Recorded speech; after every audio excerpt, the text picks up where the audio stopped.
Good afternoon, and thank you so much for joining our program today. My name is Janet Tran, and I serve as the director of the Center for Civics, Education, and Opportunity at the Ronald Reagan Institute, or what we'd like to call the CCEO. The CCEO works at the nexus of civics and education policy, and we are answering President Reagan's call for an informed patriotism to ensure a prosperous future for America. The challenges to America and our institutions require an educated citizenry and a multifaceted approach. So here at the CCEO, we look to create a collective impact on American society through partnerships that help support those three levers of change: civics, education, and opportunity. And together, the CCEO will look to these levers to better prepare America to answer the challenges of the 22nd century and renew the American spirit and sense of purpose. Today, I'm proud to continue the Reagan Institute's State of Civics series, featuring the great state of South Carolina. Civics, long sidelined for other content areas, is in greater danger than ever of being ignored when perhaps it's most imperative. We know that changes in education and the greatest innovation in civic education and elsewhere occur at the state level. So through the State of Civics series, the Reagan Institute is highlighting the work of states in exploring exemplary civic learning and civic engagement achievements through the voices of state chiefs, of educators, and of course, our students. The good news is there are pockets of high quality civic learning happening around the country, and we hope we can learn from one another as we celebrate their achievements and aspire for more access to civic learning and education for our students. Today, joining us virtually from South Carolina is State Superintendent of Education, Molly Spearman, a model of service and current chair of the Council for Chief State School Officers. Thanks for joining us, Molly. Additionally, we are joined by educator Albert Robertson, president of the South Carolina Council for Social Studies and coordinator of K-12 Social Studies Elementary Science in Lexington School District 1. Welcome, Albert. Good afternoon, Janet. And next, we welcome Jeremy Ward, a very recent graduate of the University of South Carolina and our own G.E. Reagan Scholar, to the virtual stage. It's an honor to be here. Thank you. It's good to see you again. And finally, I would like to introduce Mary Ellen Daniels, one of my civic heroes and a steering committee member at Educating for American Democracy. It's a delight to be here and to be among such esteemed panelists. Well, thank you again, everyone, for joining us. And we'll just get right into it with Mary Ellen. You have been involved in civic learning and education long enough for me to describe it as your life's work.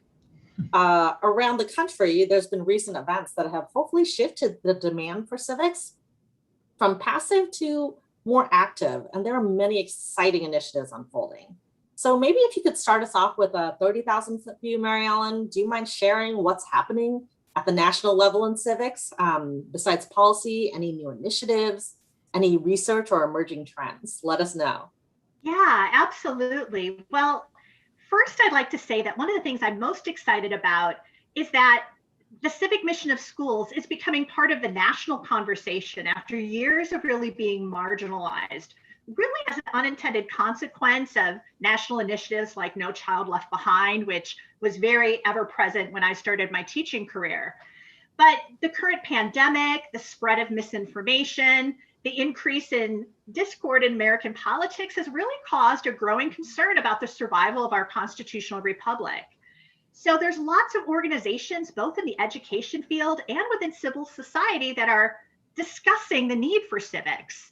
For example, the Center for the Strategic and International Studies has been hosting a series of webinars as of late about how the public and private sector can discuss why civics is a national security imperative. In a recent webinar, actually, Justices Gorsuch and Sotomayor joined together to discuss the importance of civic education in building societal resilience. And I think we can agree that each of these justices represent a unique and diverse experience and philosophy. They really demonstrated in this webinar and this conversation how civics is not a left or right issue, but really a red, white, and blue issue, which it in which it's possible to see everyone, even our youngest citizens, as having a role in creating a more perfect union. So the elevation of this national conversation by organizations such as yourself and the CSIS really is one of the things that's happening right now. I think second, there's also been a renewed interest in investment in civics education. At the federal level especially, we spend approximately $50 per student on STEM fields and approximately 5 cents, yes, 5 cents per student a year on civics. And that is just a tragedy. And while I value the importance of STEM, my sister is a mathematics teacher actually, we also have to realize that scientists, mathematicians, and engineers are members of their respective communities, and their work has policy implications that are affected by civics. And to this end, there's a bipartisan legislation right now in Congress called the Civic Secures Democracy Act that creates grants for states and districts to support and expand access to American history and civics to really meet the needs of today's students and our constitutional democracy. And I guess the third thing I would say from my 30,000-foot view is that there's a new national endeavor to have a common conversation about the design challenges and themes of teaching history and civics. As you shared, I've been part of a great project called the Educating for American Democracy Roadmap Project. And this project has really tackled one of the major obstacles to teaching civics and history, and that is that lack of national consensus about the substance of history and civics, right? What and how to teach it. And so the Educating for American Democracy initiative is a cross-ideological initiative that provides tools to make civics and history a priority so that we as a country can rebuild our civic strength and meet the modern challenges that we're facing. And this roadmap was created by hundreds of professionals from all across the country with radically different life experiences, from academic professors to classroom educators to administrators, that all have different points of view. But one thing we all had in common is we share a love for this country and a love for our Constitution. And this is not to provide a national curriculum, not to provide national standards, but rather a framework that gives all students, whether they're in South Carolina, Montana, Illinois, Florida, access to high quality civic learning opportunities. And high quality is defined by excellence in the teaching of civic knowledge, skills, and dispositions. So the elevation of this national conversation, the increased conversation around funding, and then also this collaborative effort to really define high quality civics, I think is really exciting for all of us. Thanks. I can definitely feel the groundswell, Mary Ellen, and hopeful that we continue to have good news and people continue to recognize the importance. Now, let's move to the state we are highlighting today, the Palmetto State, South Carolina. So Superintendent Spearman, I don't want to embarrass you, but if I were to backwards engineer an informed citizen, I feel like your sort of biography might fit the bill there. So you served as the student body president at your college. You then committed to a career as an exemplary educator and then an assistant principal. Then you served as a South Carolina representative, and now you are a superintendent of our schools. And you're also, serving a voluntary term as a chair for a national organization. So what opportunities made you interested in serving, and how have your experiences shaped your thinking about providing opportunities to students in South Carolina? Thank you, Janet, and thanks for having me on today. And I'm honored to be with my colleagues here in South Carolina. We do have a lot of wonderful things going on here, and it is thanks to great teachers and folks who, like me, love our country, love our state, and we want it to last. And we want to build a great foundation of young people who are already leading and who will carry on a wonderful democracy for us here in South Carolina. I was very fortunate to have parents who were committed and who taught me to give back to my community. And so, service over self was a motto in our family, and through my involvement in American Legion, Palmetto Girls State, we'll probably talk about that later, but lots of things, 4-H, all those wonderful organizations that meant so much to me as I was growing up. I was fortunate to have a wonderful education in a small rural school, but I have to tell you, those other opportunities really shaped me. And that is why I want to see all students in South Carolina and obviously across the country have those opportunities, and to us to agree as educators that yes, content is important. We need to know reading skills, we need to have mathematical skills. But as we built the profile of the South Carolina graduate 15 years ago, we recognize, what do we really teach? We teach academics, but in schools, we also are responsible for building life skills and character. And when a student graduates high school, we need to have them prepared for college and career. And now we've added that all important part, citizenship, and to be a great citizen. So everything we do now in South Carolina, and we have to remind ourselves over and over again, the citizenship part, that is just as important, if not more important.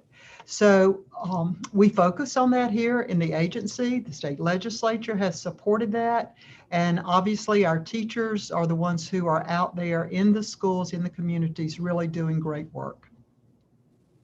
Well, I love that you frame those experiences as part of our learning. And, maybe we need to get away from calling them extracurricular, because they are just as important as some of the content that we learn in the classroom through our books. So there's many avenues to becoming an engaged citizen. Well, thank you, Superintendent Spearman. Well, Jeremy, I want to congratulate you on your recent graduation from the University of South Carolina. As our student representative, as our student voice today, can you walk us through how your K through 12 as well as in college experiences prepared you for civic life, and how will you use these civic skills and perhaps dispositions as you enter graduate school and then the professional world? Absolutely. Well, first of all, I'll just give a brief context as to where I am right now. I'm from Chester County, which is about an hour south of Charlotte, for those of you who know Charlotte, North Carolina. My town is called Lowry's. It has 200 people, roughly 400 cows, twice as many peach trees. So I come from a very rural background, along with Superintendent Spearman. So all of us in rural South Carolina appreciate her from Saluda County, I think, and the work that she's done for rural schools. I am perhaps not the traditional student representative, or maybe even an adequate student representative for South Carolina because of my unique educational background. I was homeschooled through K through 12 and then landed at the largest public university in our state. So I did have a unique background in terms of my education and extracurriculars growing up. So we are close to Rock Hill, we are close to Charlotte. So my homeschooling experience was not the insulated one that many people associate with it. In fact, one of the greatest compliments that I got in college several times is people would say to me, "Oh, Jeremy, I didn't even know you were homeschooled. You act so normal." So I was very glad to see that my interrelational abilities are not diminished with homeschooling. But in all seriousness, it was a fantastic opportunity for me to be homeschooled. It's one that not every child has, but it's one that I think should be allowed within the system for sure. Should be made more accessible to others. There are around 25,000 homeschool students in South Carolina as it currently stands. That number is growing by about 800 to 900 every year. So it is a very large population of our students. For me, I had a classical emphasis in my education, which was a focus on reading and writing. On rhetoric, I learned Latin, which I cannot say I was super fond of. All of those things gave me a great preparation for college. And yeah, as others have spoken of, extracurricular experiences are, I would say, just as important as school. Certainly for the preparation of a man or woman to become a citizen, for the civic preparation, even more so than the educational aspect of them. I was very blessed in the Rock Hill and Chester area to have a large variety of homeschool clubs and organizations I could be a part of.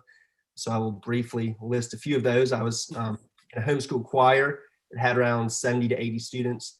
I was on a homeschool cross-country team that would probably have been classified as 4A, but we competed against and won against public and private high schools regularly. Had about 60 to 80 students on it. I took cello lessons at Winthrop University. I was in the Boy Scouts of America. I did over 400 hours of volunteer work throughout high school. I was on a homeschool leadership society, a homeschool honor society, a homeschool Model UN team. So it was very much those extracurricular opportunities, some of which exclusively for homeschoolers, some of which were broader community organizations that really shaped my preparation throughout high school. And I'm sure I'll talk more on it later, but it was those things that really drove me to become an interested citizen, interested in the affairs of our state, but more so than the affairs of the world and our country, but also a passionate citizen who understood very strongly what I held to, my core principles, and was able to take those unswervingly into college, although they were refined. But I emerged from my high school education with a very clear philosophy of what I believe for politics, for economics, for life, and for what it means to be a good citizen. So I was very grateful for that above all else. Well, thank you. We will definitely touch more upon some of your other engagements outside of school. And I think more and more the standard profile for what, quote, a typical student experience is changing, much like our world is changing. And, you know, I'm going to move to Albert now, who also has a slew of a list of accomplishments as a outstanding history educator and leader, and you know, a finalist for the South Carolina Teacher of the Year in 2015. And you're currently president of the South Carolina Council for the Social Studies, and you're coordinating the K-12 social studies and elementary science. You're kind of a civics ringer. A similar question for you, though, from an educator's point of view. So how did you prepare students, you know, like Jeremy, to become active civic citizens? And, you know, also, how do you provide today in your role teachers the support they need to continue to push our students to be more than just, you know, academic bookworms, but to be responsible and, you know, informed and engaged citizens? Yeah, absolutely. And I appreciate, again, the opportunity to be here. I appreciate hearing already from Jeremy and Molly. I'm excited about the conversation. Just like them, I mean, I think part of it is based on our experiences growing up. I grew up in North Augusta, South Carolina. I had great teachers. We had some experiences where we actually went and shadowed city council members and were able to kind of see what life was like for them on a day-to-day basis. Those experiences were really powerful for me. I think we connect the new to the known. So in some cases, our childhood experiences do drive us. And if we've had those great experiences, those rich experiences, it does help. I always joke with folks, you know, we actually participated in a musical written about the town. They wrote a musical and one of the songs was "We're Not North Augusta, Georgia, Don't You Know?" Because everybody always thought it's North Augusta, Georgia, and it's actually North Augusta, South Carolina. It's interesting. So if you're from the area, that was always something that people said. But and as Molly mentioned, participating in Palmetto Boys State, I was a participant in that program, and I'm sure we'll touch on that a little bit later. But I think for us, some things kind of stand out as paramount as far as preparing students for life as a citizen. And there are some different tenets that I kind of work from. One of them is essentially building students' civic knowledge. So understanding the role of government, understanding how the private sector, citizens, and government kind of intermingle and work with one another and other stakeholder groups within this system. Also helping students to learn, how do I participate in my community? How do I become a part of the process? And then having students examine kind of what are some enduring issues maybe that my community faces, maybe my state faces, our nation faces, and kind of coming up with innovative solutions for those. And another piece to that is, you know, gathering evidence and taking informed action based on that evidence, communicating findings and sharing your thoughts and sharing your opinion based on the information that you have gained. As Ms. Spearman mentioned, we have the South Carolina Profile of the Graduate that was introduced several years ago, and that has been a target for all that we do in South Carolina. Some skills that are mentioned in that are communication skills, and to me, as a teacher, something that I really honed in on was teaching students speaking and listening, not necessarily in that order. It's important to, as my principal always said, have 2 ears and 1 mouth. We want to make sure we seek first to understand, then be understood. Critical thinking is another skill that's in there. Working with students, how do we problem solve and think critically through issues that may be facing us at a school level at a county level, at a state level and beyond, teaching students how to really collaborate and work together as a team and be creative and innovative in their solutions. And another piece that's in that profile is developing a global perspective, like understanding where we are as a nation, as a part of this world, and the interconnectedness of all of the different stakeholders. So as a social studies teacher, I didn't want my students just to learn about content. I wanted them to look at the people and the events they learned about really deeply. Our 2019 standards mention, my quotes, civic dispositions, which some of them are honesty, empathy, compassion, respect, etc., so on and so forth. And I would have students, we would talk about those types of traits and talk about leaders in the past and what from this leader should I emulate as a citizen, as a person? What can I learn from their story so that I can, apply that to my own life? I offered opportunities for students to engage in Socratic seminars, debates, discussions. I would facilitate those discussions as a guide on the side. I would try to lead them toward having these discussions, offer them primary sources, secondary sources to kind of whet their appetite, and then they would engage in those discussions and I would facilitate. And that was really, really powerful, and the students benefited greatly from it. And they're getting to practice what it's like to be an engaged citizen and to practice civic discourse. So my hope was that they would leave my classroom and apply those skills, that they would really be transferable in other situations. And I've kept up with my students, and I actually just spoke with one of them earlier today about this topic, and he mentioned that, it was really powerful to be able to have those conversations, and he still looks back on some of the experiences that he had in sixth grade social studies at that point, sixth and then seventh, because we looped with our students, and he thinks fondly of that. So again, that's kind of in a nutshell what I was hoping for my students. Again, they were in middle school, so I didn't necessarily see that that whole high school to college piece, but I have tried to keep up with my students through social media, et cetera. I love that you can have a sense of pride for your home state, but also understand that we need the context of a global scenario. But you mentioned both of you have mentioned the Palmetto Girl State and the Palmetto Boy States. I'd love for Superintendent Spearman, if you wouldn't mind jumping in first as a past participant, and then Albert, if you wouldn't mind jumping in as well, to give us an overview of what the program entails, and how can programs like this be replicated or scaled in your state, or maybe replicated in some fashion across the state or nation. Oh, you'll need to unmute your microphone. We'll always have to do that once. Excuse me. You'd think I'd have that down by now, but I do.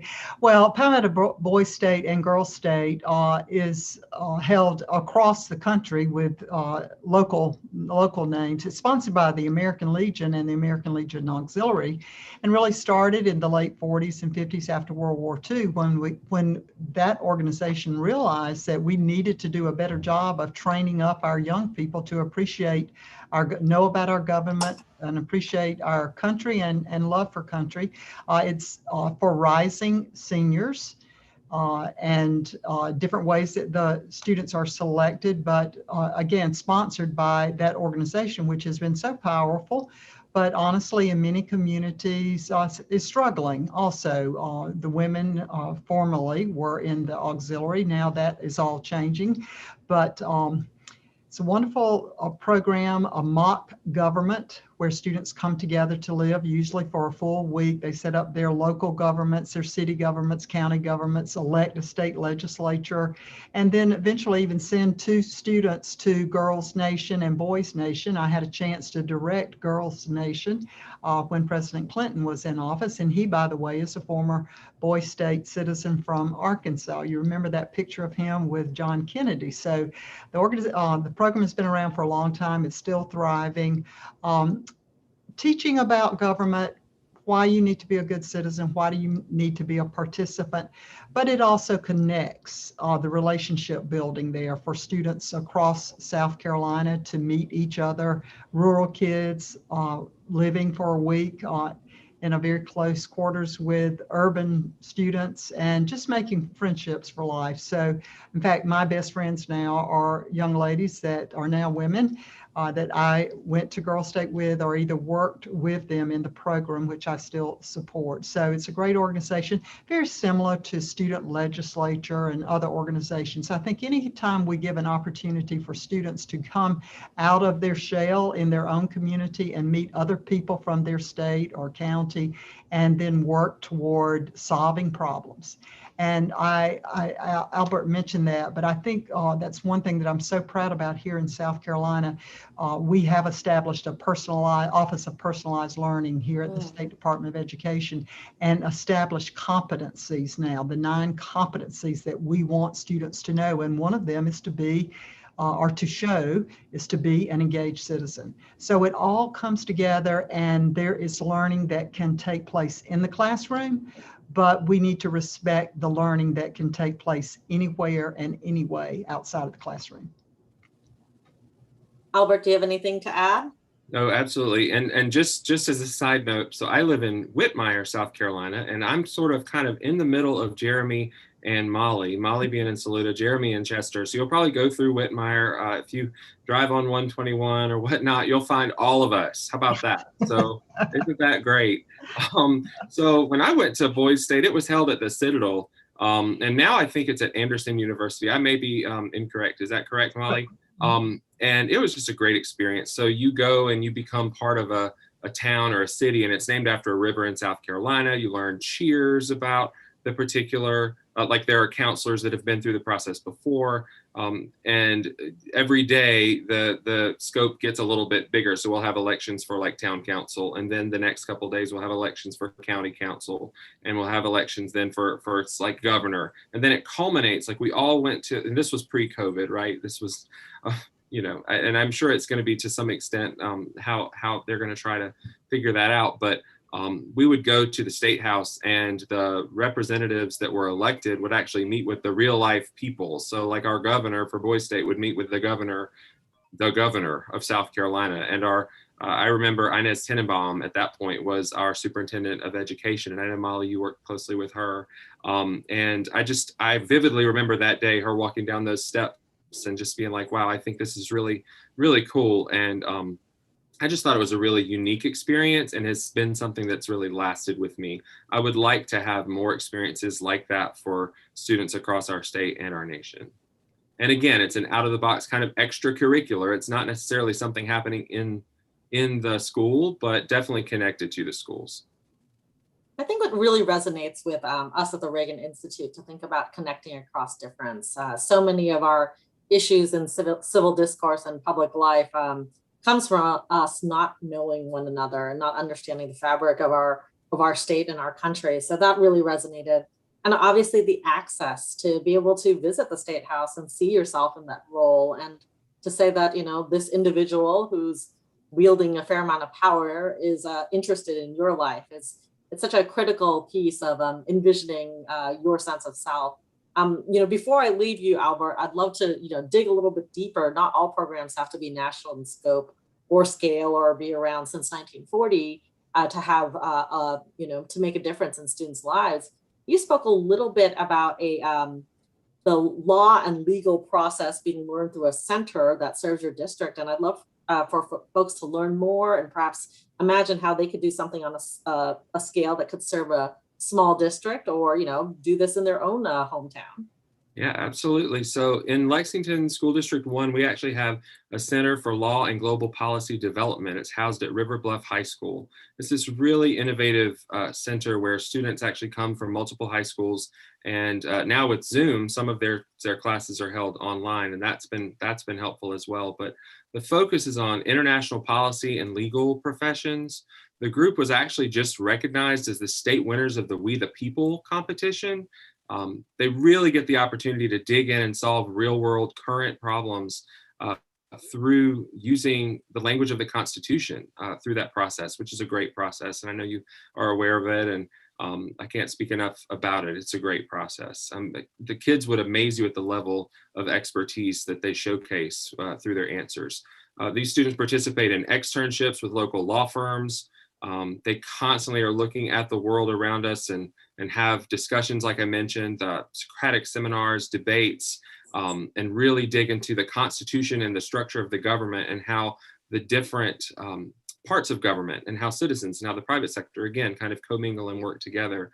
They've also hosted forums and debates. We recently had a school board election, and I remember them hosting a forum where the students actually asked questions, and the folks who were running for school board were responding to those questions. They've hosted candidates, and anytime they host a candidate, they offer to all candidates that are running the opportunity to be a part of a forum and a discussion. These students really are challenged to think outside the box, and they accept that challenge. And I think that definitely this is something that could be replicated throughout our state and our nation. I think it's a fantastic program, and I would encourage anybody who has questions, just let me know and I can get you with the folks that work there. And that is, again, at River Bluff High School here in Lexington. Well, thanks so much for sharing. I always love these little pockets of excellence. We know all of our problems across the country are being solved somewhere. We just need to find the space and time to speak about it. So that's really exciting. Jeremy, I want to, maybe zero in, reflecting a little bit. We learned about your sort of K through 12 experience, which you would describe as atypical, but then you jumped into this gigantic university who gave you a little bit of financial support. So you made some good decision making there as well. But what experiences and programs are unique to those 4 years at the University of South Carolina that have shaped your leadership journey? Absolutely. Well, I speak with fondness and sadness since I just left last week for the last time, but it was a fantastic 4 years for sure. I had the privilege, for one, of receiving the Ronald Reagan Scholarship, which was an amazing help for me. But I've also been in the South Carolina Honors College, which is one of the top ranked honors colleges in the country, although that surprises a lot of people. But in the Honors College there, I had the opportunity to have some more of the Socratic style classes that Mr. Robertson has talked about and others, or the classical education that I had in high school, were smaller classes, more problem solving and critical analytical thinking into some very unique areas. I had one class that was just on modern Southern history. I had one class that was on the relationship between the United States and Middle Eastern countries in the past 30 years. So some incredibly niche specific classes there that I enjoyed. And really it was a chance for me to show the world what I was made of, coming from, I was not insulated in homeschooling, but I was isolated a bit from the broader cities of the world and the masses of people as I thought of it. But it was also a chance to show me what I was made of. Was I just a kid who could succeed in the small town and small homeschool classes, who could succeed with the set curriculum? Or was I someone who really had a passion to take the leadership skills I learned out into the world? And I hope it's been the latter. So I would call myself an introvert, but I got very involved on campus early on as a freshman, which I think was key. I served in several leadership boards. I considered myself a college athlete because I was in the club ultimate Frisbee team for a year. So I was very proud of that. But, intramurals and club sports were a big part of my time there. And I would say as far as me becoming a citizen, the two organizations that I can think of as having the most impact are actually specific to South Carolina, or at least had their origins in South Carolina. So the first one is the South Carolina Student Legislature, which has been mentioned a few times by panelists. And that I was in it only my senior year, which I regret, but it was one of the highlights of my college experience. As the others have mentioned, it is kind of like a mock South Carolina legislature, as the name implies, where students from the colleges across the state who have chapters, I think it's 9 or 10, meet once a week. We draft pieces of mock legislation, practice our public speaking, which is key.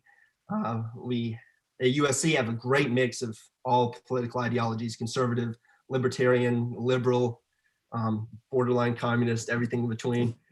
So it's a great chance to hear from others in a real life setting, not on Twitter, not on Facebook, but talking to people, man to man, woman to woman, man to woman, as the case may be, hearing our ideas and learning from each other, really.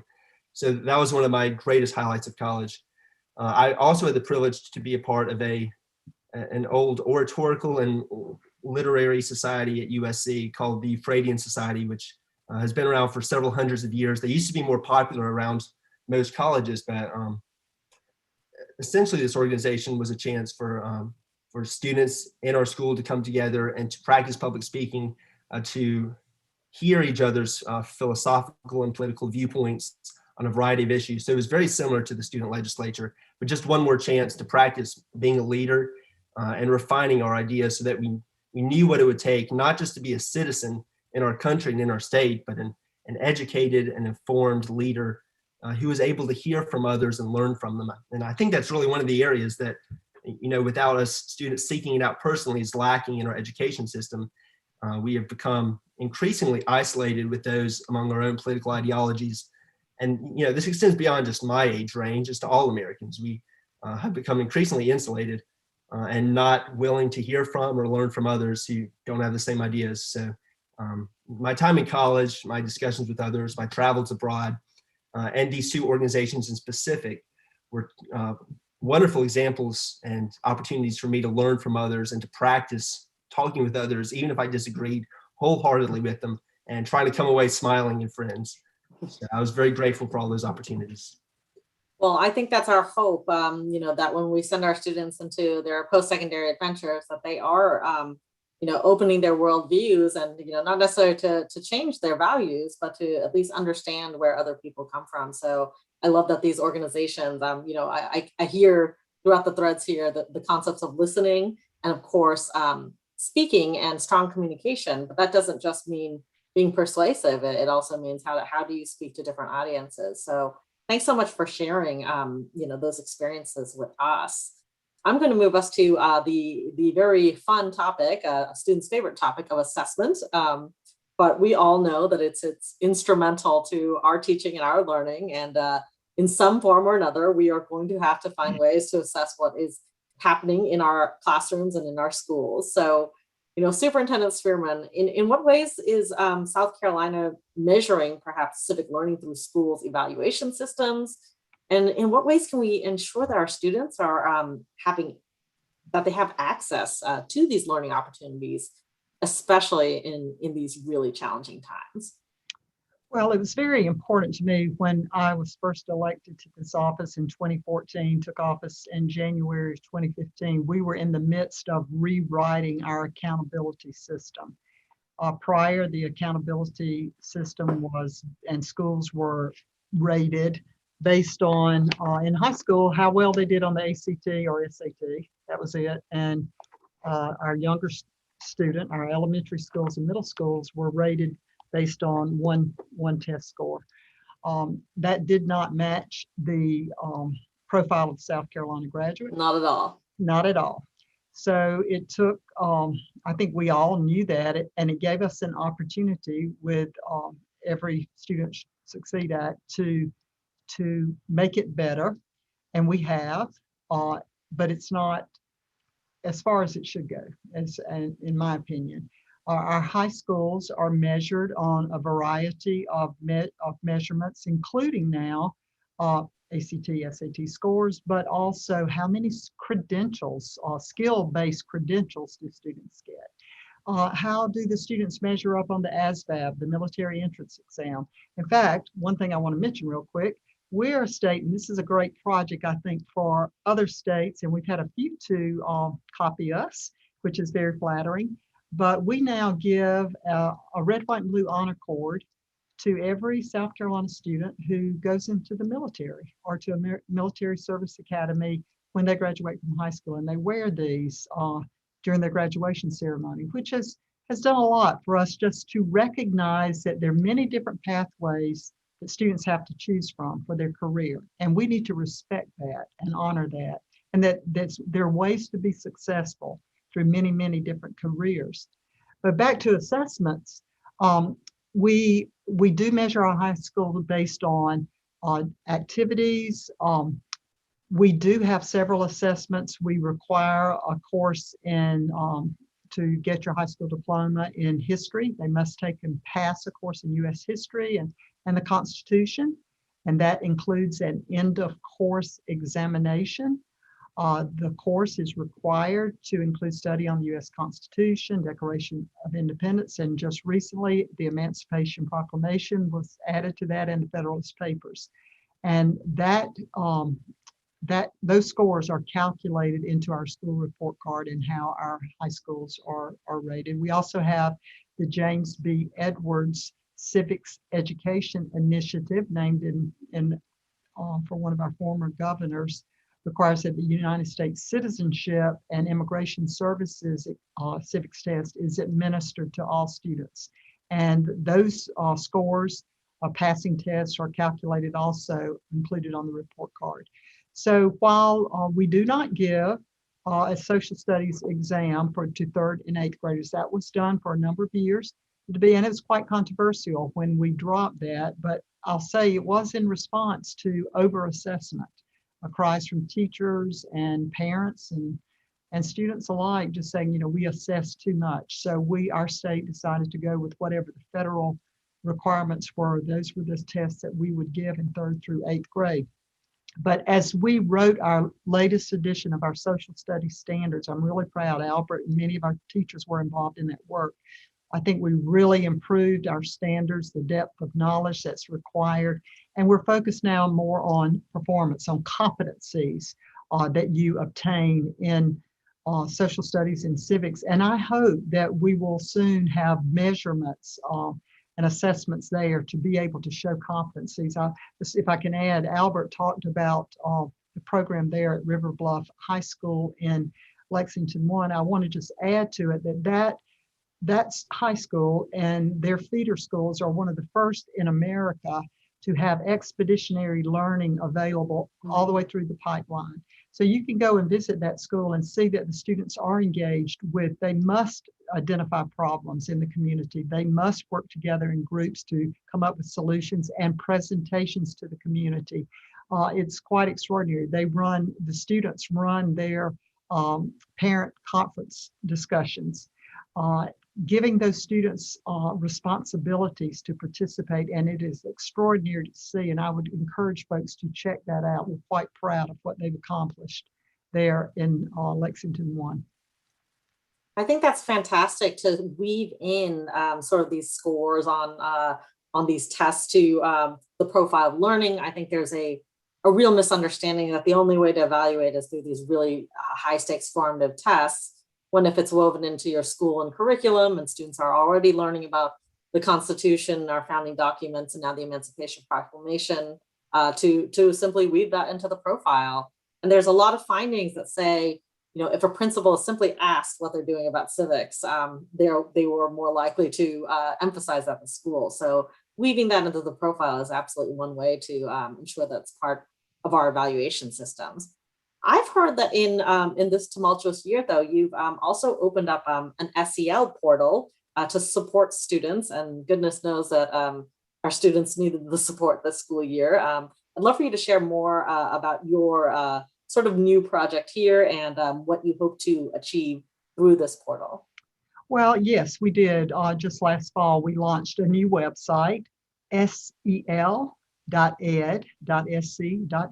SEL, social emotional learning.ed.sc.gov. And it's full of resources, not just for teachers, but for parents, students, and any of our support personnel who may be school counselors, behavior specialists. It gives activities, again, building the characteristics that students need. The compassion, the respect for others, many activities available there. And it's about how you can weave in those activities to instruction that's going on in classrooms every day. It doesn't have to be just a separate activity, but something that all teachers should have access to. So we've done this. It's already being used tremendously by classroom teachers.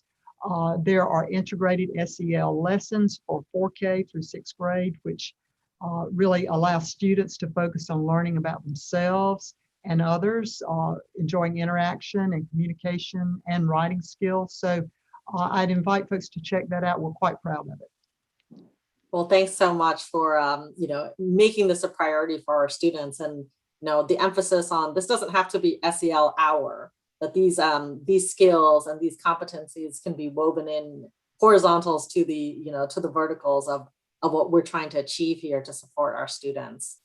Mary Ellen, I'm gonna return to you here. You are no stranger to evaluation assessment, especially for educators, and you've prepared legions of educators to have some competency and confidence in teaching civics, and and find some ways in which they can evaluate themselves and their students. And you run a micro-credentialing program. I'm sure I'm not speaking about it as well. I've not been able to take the course myself, but can you share with us a little bit about this program and how it supports educators, and how do you convince them to join sort of the civics fold here?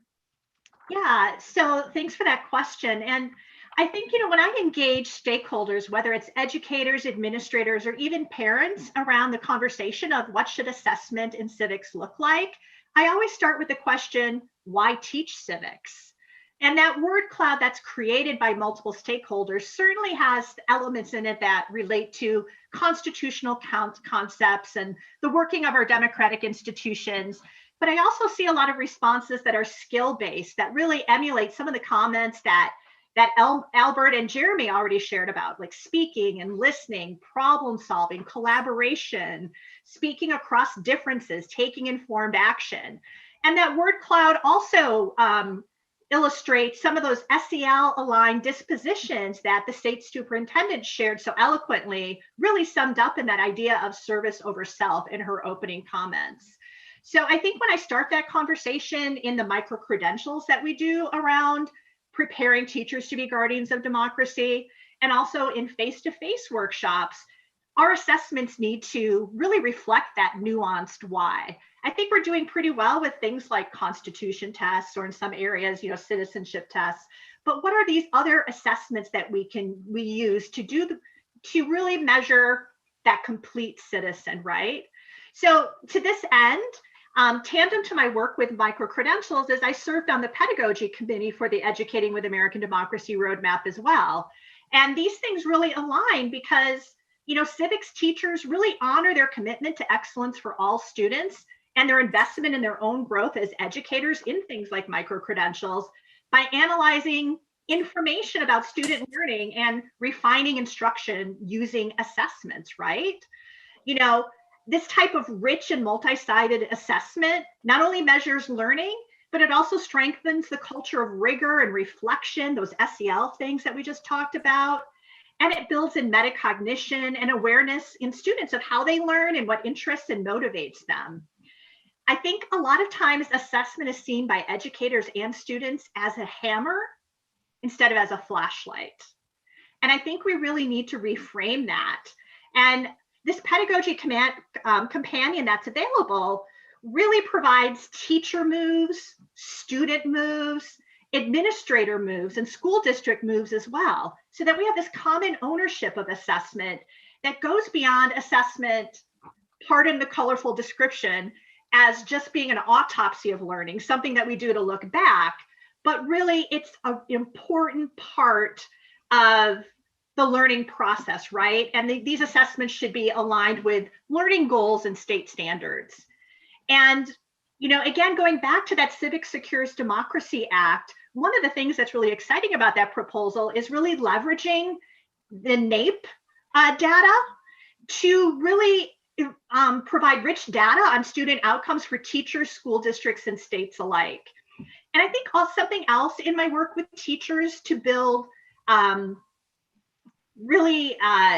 these dispositions and these habits of mind around assessment is really to elevate the role of professional learning communities like the South Carolina Council for the Social Studies that Albert is part of, as a really important component of helping educators connect and learn from one another. That happens in our Guardians of Democracy micro-credentials. That's happening in the Educating for American Democracy community. And that's happening in local organizations like the South Carolina Council for the Social Studies.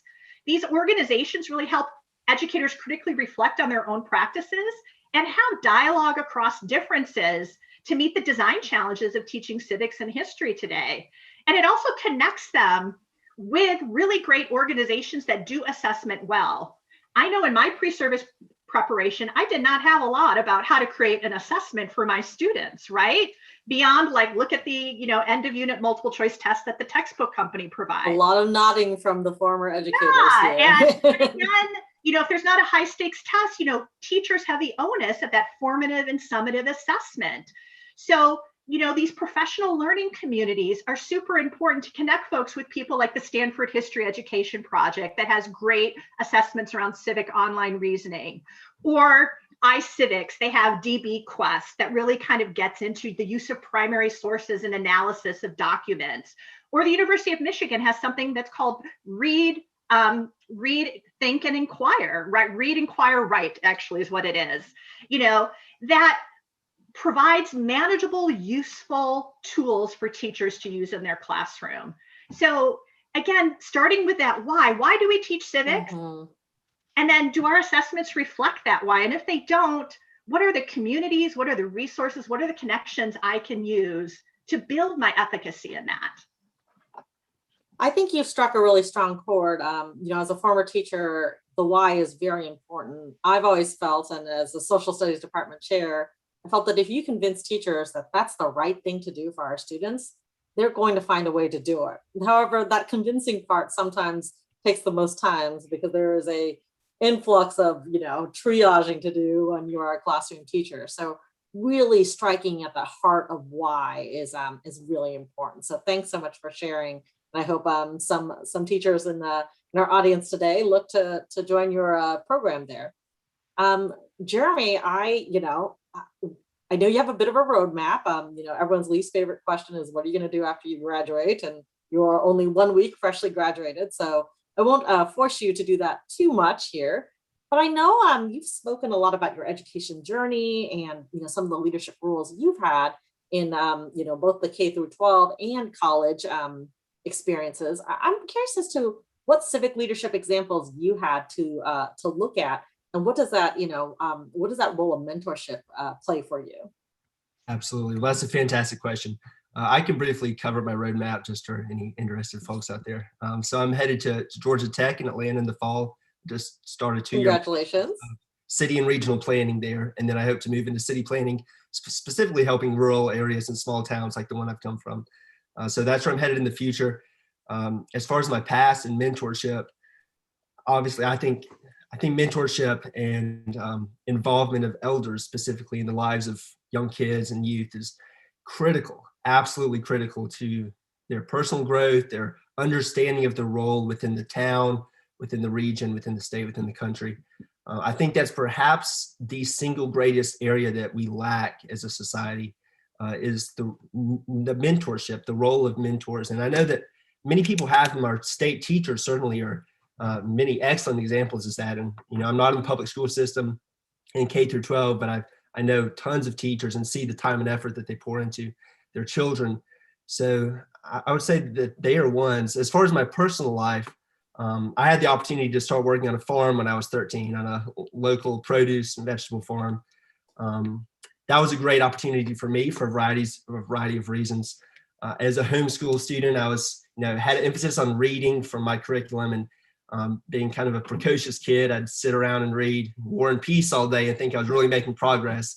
And in one sense I was, but I was also neglecting the world around me.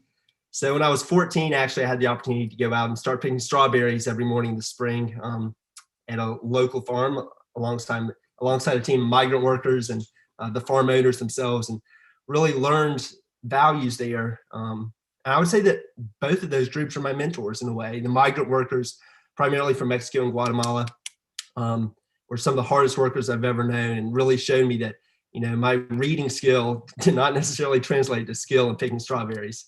And that perhaps my reading skill was not more important than skill in picking strawberries. So it really gave me a new perspective on work and on the work ethic that I hope I'll carry with me the rest of my life. So I'd say in one sense, those men were my mentors. The farm owners, the Wilson family, were also mentors in my lives, just because, even though they owned the farm, and it's not a massive farm, but it is a substantial one, they owned the means of production, as economists would say. They were also among the most hardworking men I've ever known, working 14, 15-hour days, 6 days a week, down there in the mud and the grime and the sweat with me. And the migrant workers, even when they could have just hired a few more less paid people to do it. So their work ethic and their spirit and their willingness to allow me to participate in that was a critical factor in my educational growth. So in terms of work, I'd say that those are some of my greatest mentors. But also, I'm a Christian. I'm an active member of my small church here, of which my father's the pastor. In that role, I've had the opportunity to interact with all ranges and a lot of old men and women, the elderly in nursing homes, those who are homebound, those who are not active members of the community, and certainly who maybe are not active in most young men and women's lives.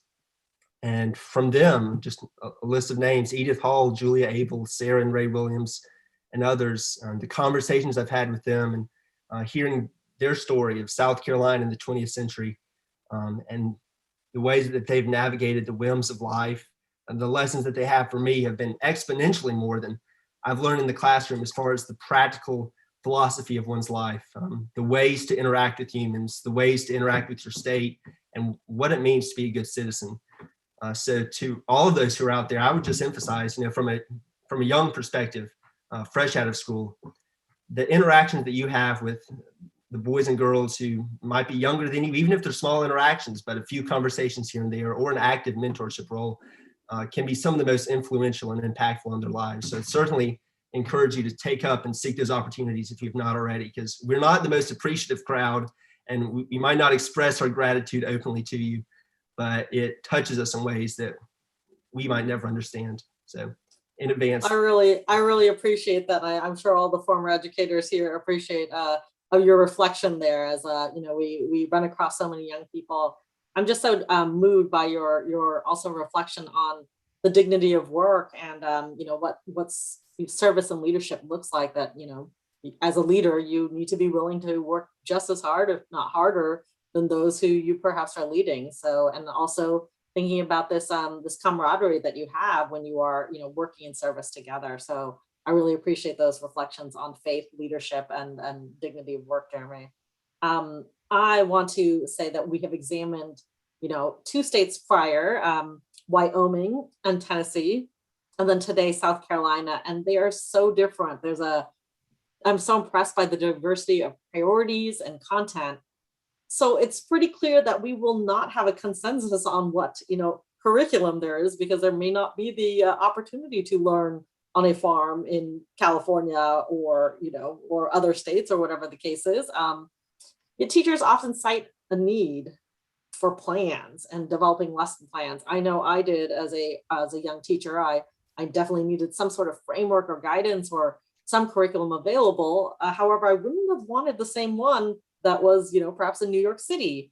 So, what is the role of frameworks, curriculum, and guidance in civic education in South Carolina? And I'll start with Superintendent Spearman to share your thoughts on, as you redesign this profile, what continues to be the role of this interweaving relationship between states and country? Yeah, and I'm so proud of Jeremy. Wow, you have really moved me, Jeremy, and thank you, because we need to hear from students and be reminded about how important relationships are and learning respect, and how do we help develop that beyond the family within our schools. And I think it is allowing our students to have activities, give them credit. Learn anywhere, anyway. My friend in North Dakota have just passed legislation that I'm very interested in on credit outside of the classroom, but respecting our elders and learning from them. And Albert, I'm just thinking of all the projects that students can do to make that a reality in their life, just like Jeremy. For us, we do have a very diverse state, and we have 79 school districts in a state. We have about a little over 800,000 students. Our districts range from the smallest, has 590 students in the entire district, to over 70,000 up in the Greenville area, our largest district. So the resources that are needed and the availability of those resources are quite different. So one thing that the pandemic has allowed us to bring to fruition is an instruction hub where we are now building a learning repository of resources, varied resources that are coming from some that we purchase, some that are student teacher made. We use the NASA resources, we use the National Park Services, all of those kinds of things are placed together so that teachers can go there to build the instruction in their classroom and the availability. So we want to raise the floor and make sure that those activities are there. And that's what I had planned to say to answer this question. But I'm reminded from Jeremy brings this thought to my mind. Because I come from a rural area, and I've often been one to say, oh, but we don't have this in our area. We don't have that in our area, kind of as an excuse. And as an arts teacher, I was reminded, though, what's the one thing that we all do have in our communities across South Carolina? We may not have a symphony orchestra or a concert hall to go to, but we have that church. And there's always someone there who is the choir director. And we need to stop making excuses for lack of resources, but honor the resources that we have in our own unique communities. And so Jeremy has really reminded me of that, and to see how he has turned out and the pride that he brings to our state, and the fact that just working alongside migrant workers in a strawberry patch has such an impact on him, that we need to honor that, and as teachers and as educators really turn to the resources that are available and the respect that can grow in our own communities, and stop making excuses. You know, all resources don't have to be purchased. They can just go out and get to know the people in your community, and the appreciation for the leaders and the neighbors that live in your community. So I know I didn't answer the question exactly, Janet, but I'm really moved at what Jeremy has shared with us. Well, I think the premise here is that this is an asset-based approach, that we have so many assets in each of our local communities, and oftentimes we ignore them because there is a message coming down, and there's so much pressure to achieve and you know, be standard, be proficient, advanced, all these standardized levels that we have. You know, I want to follow up a little bit, and you have had a very challenging year, along with all students and anyone who has worked in education. However, you decided to step up to the plate in a more national role as the president-elect of CCSSO and president now. And, you know, so you're a leader not only in South Carolina, but on a national scale. So what made you decide to be more active in this network of chiefs and commissioners across the country, considering that there was quite a bit of other priorities in this pandemic that you've had to navigate? Well, once again, when I was elected to this office, while I was very familiar with the duties and responsibilities, I didn't realize what all I had gotten into.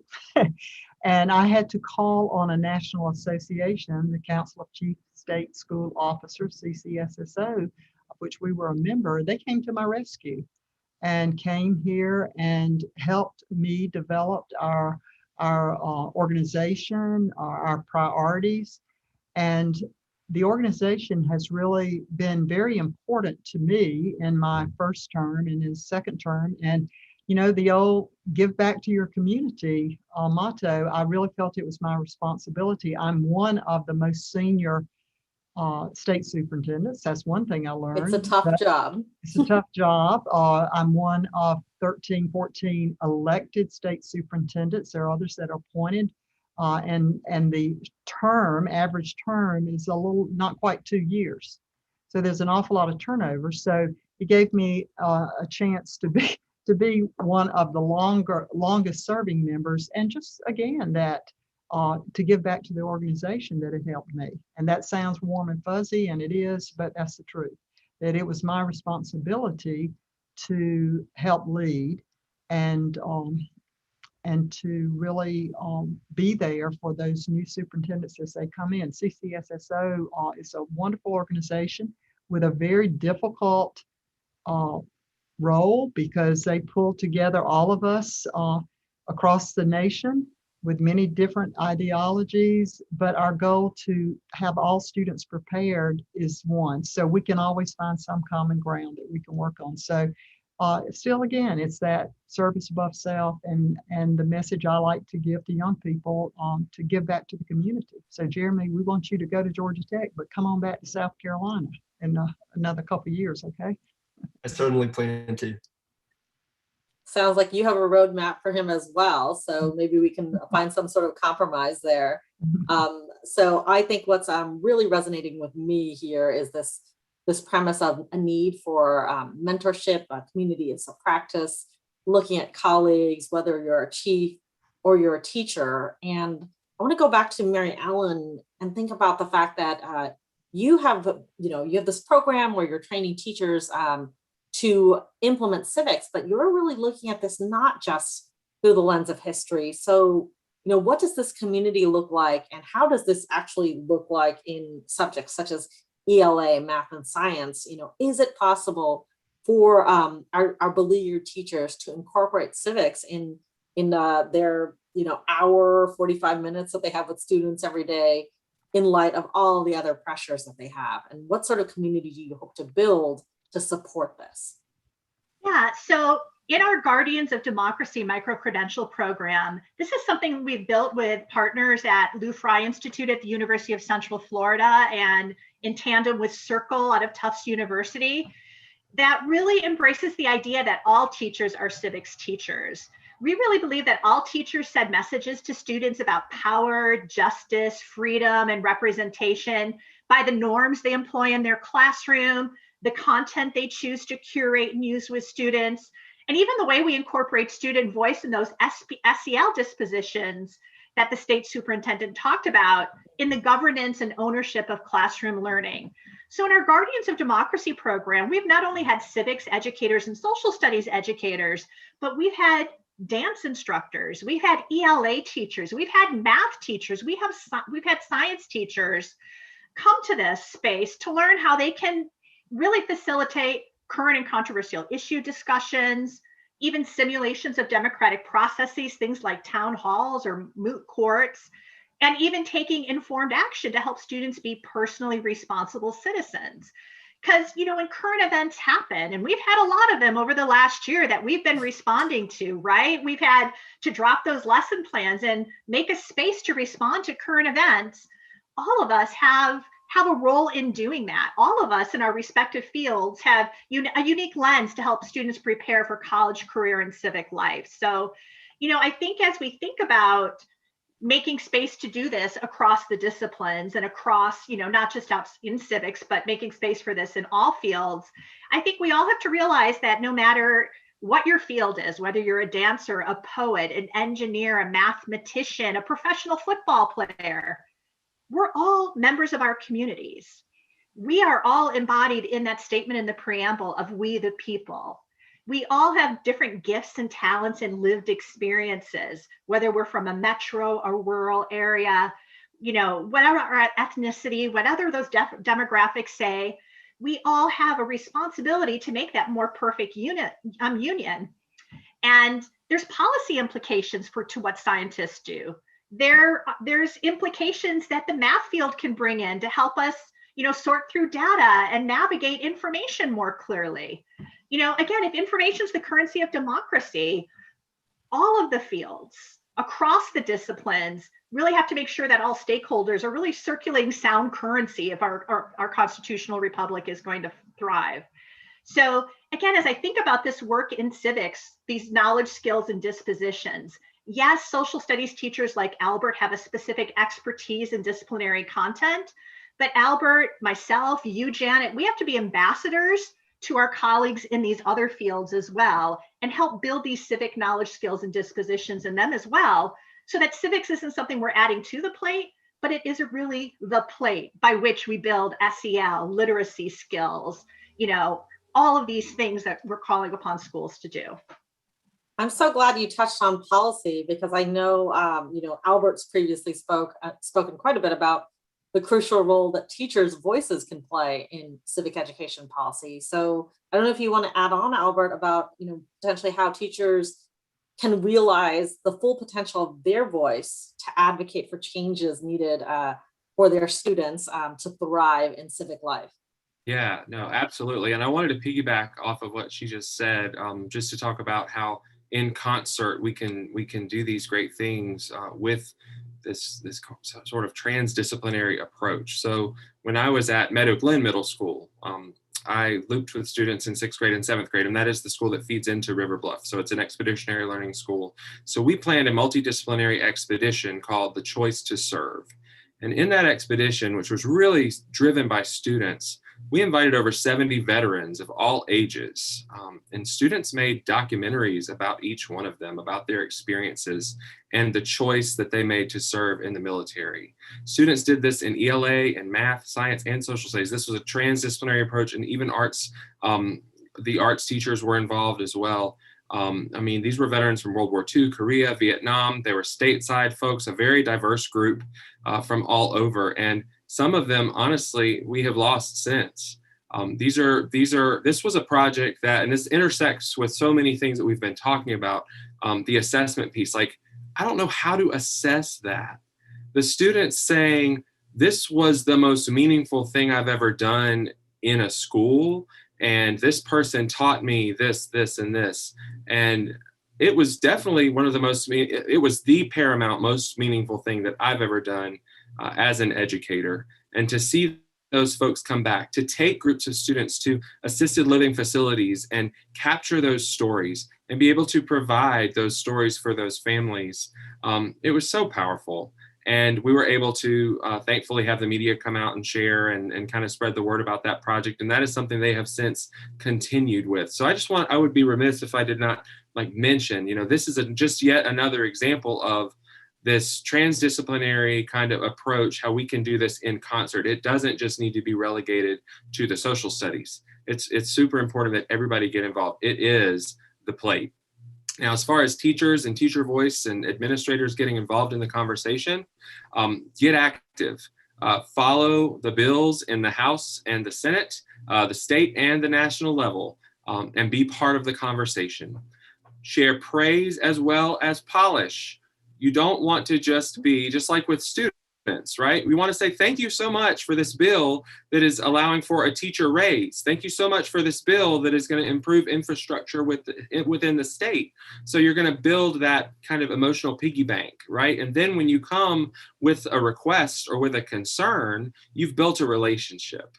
So share praise as well as polish with representatives and with Molly and with her staff. If you're excited about something, it's important for them to hear that. I feel like sometimes we are so, especially right now in this kind of hyperpolarized state, we're advocating against this. Offer alternative solutions, be solution oriented. In our policy, in our district, we actually bring people together. We have each year, we haven't been able to do it in COVID times, but we have something called Pizza and Policy, where we actually invite local representatives to come in. We sit down, we run a protocol, and we have teachers and administrators and other stakeholders in the district actually to talk with our local representatives, like people that represent us in lots of different ways, and our board members. And that's really important. Because of COVID, again, we haven't been able to do that this year, and as a state organization, the South Carolina Council for the Social Studies, we send a delegation to Washington, D.C., and we go knocking on doors and we advocate. And we want to do more of that in South Carolina as well, just to say social studies is really important. And the tell me if I'm saying this right, Molly, CCSSO, right? CCSSO actually had a report printed not long ago talking about how social studies is marginalized nationwide, and we need to bring that back. It's important. Again, I love that Mary Ellen said, it's the plate. It is very important. Civic literacy is right up there with literacy to me anyway. And serving pizza on that plate helps. Yeah, the plate.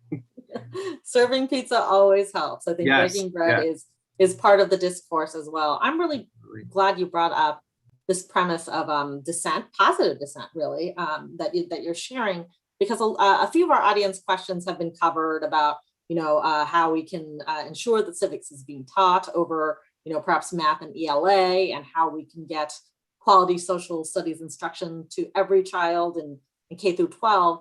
And there were two questions very concerned about how do we teach our children to be prepared to speak about controversial topics in a constructive way. We know, that there's a lot of conversation on the political arena around polarization, and some argue that it's false polarization. So really thinking about how do we prepare our young people to step into this world and have these difficult conversations and approach controversial topics and support our teachers. So I'm going to hand it over first to Superintendent Spearman to address this very difficult bread and butter of social studies, yet also a landmine in many ways.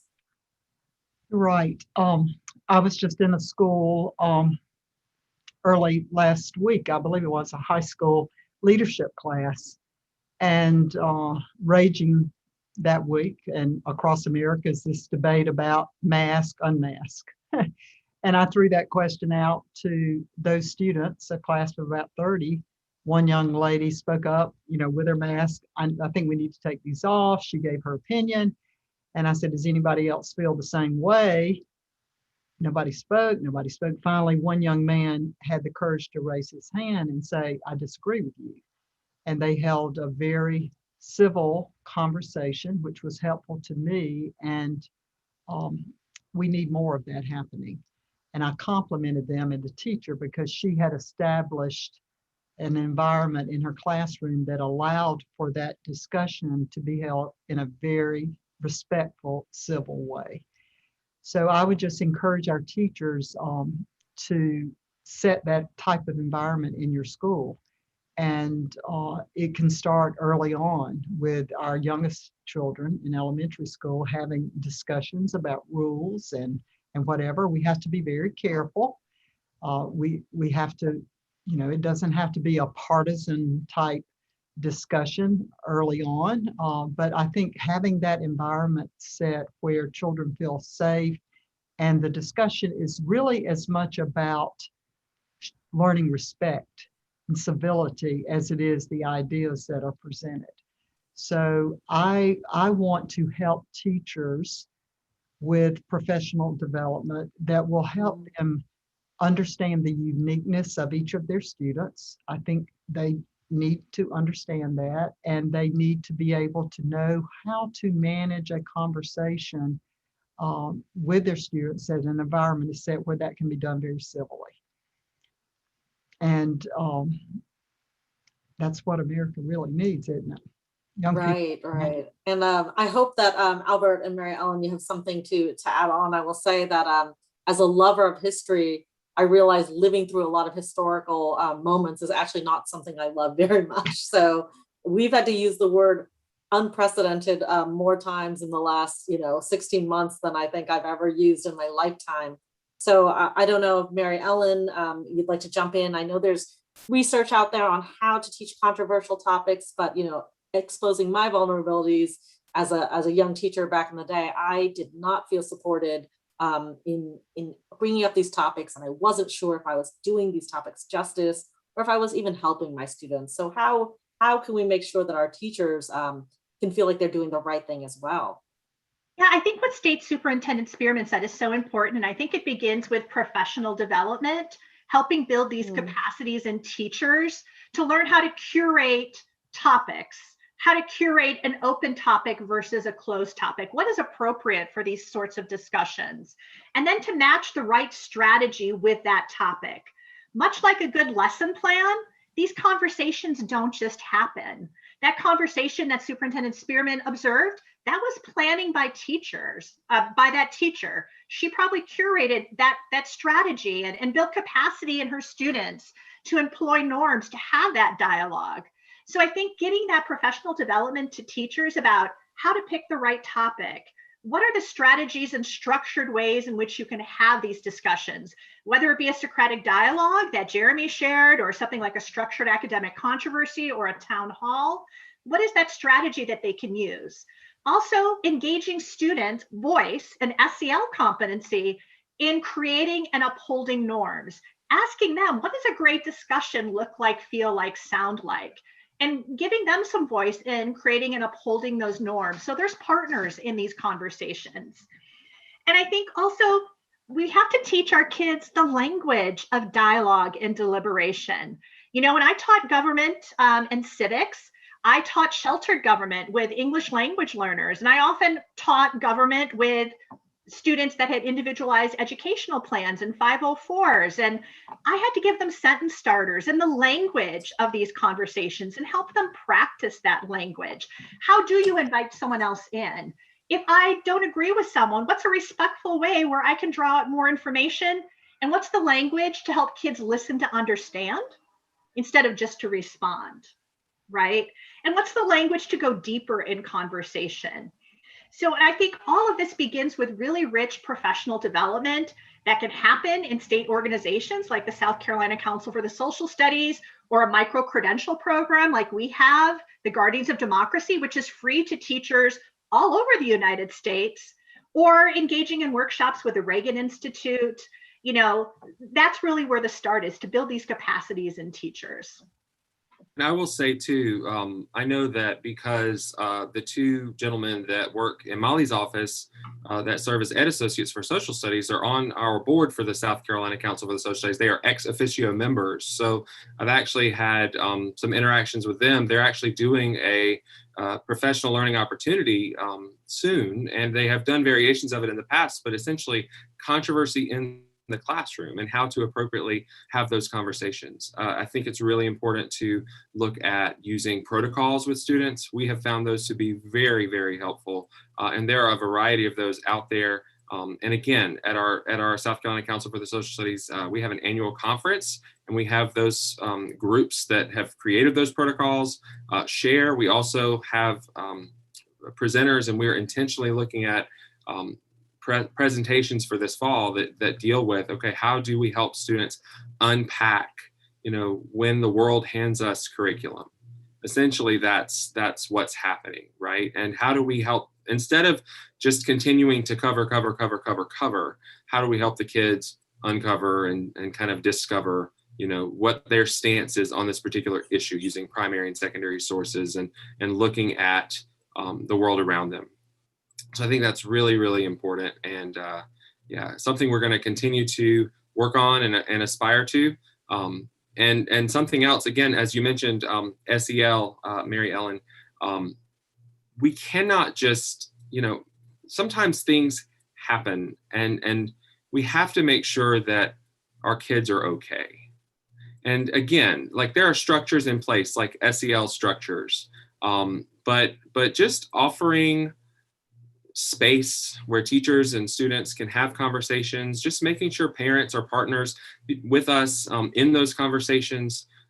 There's a lot more that we have in common as Americans than the things that polarize us, I feel like. And I think part of that in defining civics is going to be, looking for those commonalities, looking for those things that we have in common with one another, and working on those as the foundation moving forward. Could I just add that? Oh, go for it. Oh, yeah, Mary Ellen. Thank you. I just want to say a couple of things. I mean, first off, these conversations and this work of civics is political, but it doesn't have to be partisan, right? We're talking about institutions of power. So there's going to be some political topics that are brought up, but that doesn't mean that indoctrination is happening, that this is a partisan endeavor. So I just want to make that nuance. And I also want to say that sometimes these conversations get uncomfortable. You don't build muscles by lifting feathers, right? But these conversations should also always happen in a safe space that teachers create with these norms, with these structures and these strategies, and supporting students in that. And I want to say the third thing too is that, what Albert just brought up is that when current events happen, that's not the time for a policy debate. Events are still unfolding and evolving. That's the time where you're there and present for kids. You're listening to them. You're listening to their concerns. You're communicating with parents. Maybe you're answering questions, helping them navigate information. Those policy debates will come later if that's what you want to do. So a current and controversial issue discussion around a topic, I think, is very different than teachers being in that space in the moment as events like on January 6th are unfolding. And we need to build capacity in teachers to know the difference and give them the tools to do both. Thanks. I needed you there in my first year of teaching for sure to help me differentiate it. It seems so obvious when you say it, but when you're on the front lines, it isn't. And I think what really resonates with me is this premise of, taking winning off the table. The paradigm of education is so true or false, A, B, C, or D. And even in our debate competitions, we are always looking for the winner, and we can't help it because it's just been built into our systems, at every step of the way. So this dialogue and this discourse piece, it also strikes me that it's really messy, and that can be okay sometimes. We don't always have to be so regimented and structured, as Jeremy's experience was not part of that regiment and structure, and he seems to have turned out pretty well. So Jeremy, I'm going to give you the last word here. If you could reflect a little bit on how you were taught to speak about controversial topics in a constructive way. Absolutely. Well, as I've mentioned before, I am a Christian, and thus my Christian faith and Christian philosophy drives all the ways I interact with people. It's our privilege, it's our right as Americans to be selfish, to be prideful in our relationships with others, because we are a free country. But in my mind as a Christian, it is my duty to be charitable, to be loving, to be gracious. And that's really what all Americans should be striving for, regardless of their religion or those standards. So my relationships with people and my discussion of these controversial topics, of which I'm a great fan of discussing, as all my friends know, but it has to be done with an air of respect and grace. That can be encouraged by the public school system, certainly, but it has to start at the family level and at an individual level. And I'm not sure there's any replacement for that. But I would also say experience, as the teachers here have mentioned, and classroom exercises for how to have civil discussion, civil debate are invaluable. I had the privilege to study abroad in Scotland in fall 2019, right before COVID hit. And traveled around the country there, interacted with everyone who I could talk with just to soak up their knowledge and the culture. And the first question that probably 90% of them asked me was, well, how do you feel about Trump? And I had to explain how I felt about Donald Trump to every Scottish man and woman across the country, it felt like. And so when you're confronted with topics like that, especially out of the blue, outside of the classroom, for me, the initial response can be, to be argumentative or say, oh, I agree with some policies, but I don't agree with others. Or it can be to be defensive, like I did, and said, well, you've got some pretty crazy British politicians yourself. Look at Jeremy Corbyn and Boris Johnson. Or it can be to genuinely understand your own philosophy, which is what I finally understood that I had to do. Understood why I was voting the way I do, why I hold the political beliefs I do, and then be able to explain those in a kind and gracious manner, like I mentioned, and then to hear from their perspective, and have the conversation as opposed to the grandstanding lecture that we humans are prone to.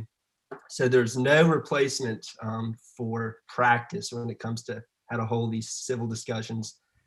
And as the leaders here have mentioned, including Superintendent Spearman, I believe, the world, our communities are small towns, are the laboratory in which to work. And we have no excuse, even from a town of 200 people like me, not to engage with the people there, to engage with the nature there, to learn from the world instead of just remaining inculcated by your own opinions. So experience, respect, and graciousness and exploration are the keys to, as I see it, a respectful civic education and discussion. Well, I know that I have so much to learn from the state of South Carolina, and I just want to extend my deepest thanks to our esteemed panelists for joining us today. We appreciate your contributions to this conversation, to civil discourse in general, and to civic education. So I send my thanks from the Reagan Institute to you. I hope everyone watching has enjoyed our panel, and I invite you to register for the Reagan Institute Seminar on Education, or RISE, which will be held on July 22nd, 2021. So thank you again, Molly, Albert, Jeremy, and Mary Ellen, for being part of this conversation.